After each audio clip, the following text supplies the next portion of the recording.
Армысыздар, эфирде жаңалықтар, студияда Олболсын Жуманова, алдымен аңдатпа. Бұрын сонды сахнада өнер көрсетпеген талантты жастарды қолдау мақсатында ұйымдастырылған жастар байқауының іріктеу кезеңі басталды.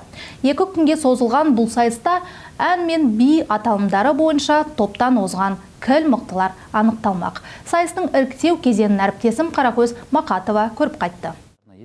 Байқаудан іріктеу кезеңіне кәсіби әнші болмаса да музыканы жаны сүйетін жастар жиналған. Солардың бірі Еламан Әжіханов. Жас жігіт қазақ тілі мен әдебиеті пәні мұғалімі.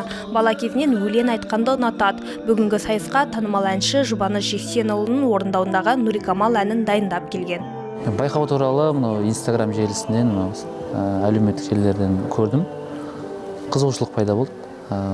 Сосын неге бағым сынап көрмеске деген ой болды.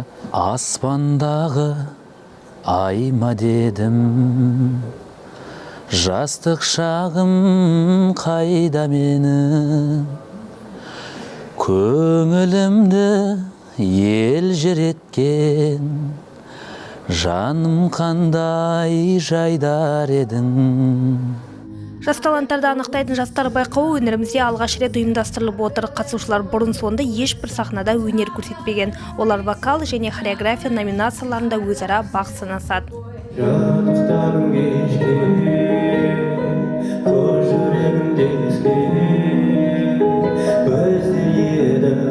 Жарыс қазылары арнайы Астана, Алматы қалаларынан келген кәсіби мамандар. Олар сайыстан бөлек қатысушыларға арнап тәжірибелік мастер-класстар ұйымдастырды.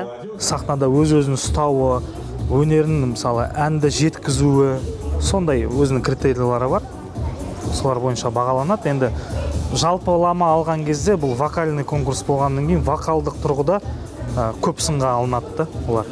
Байқау 2 күнге жоспарланған. Іріктеуден өткен қатысушылар 17 ақпан күні финалдық кезеңде бақ сынайды. Жүлде қоры да қомақты. Әр бағыт бойынша жеңімпаздарға 1 миллион теңге көлемінде ақшалай сыйақы ұсынылмақ.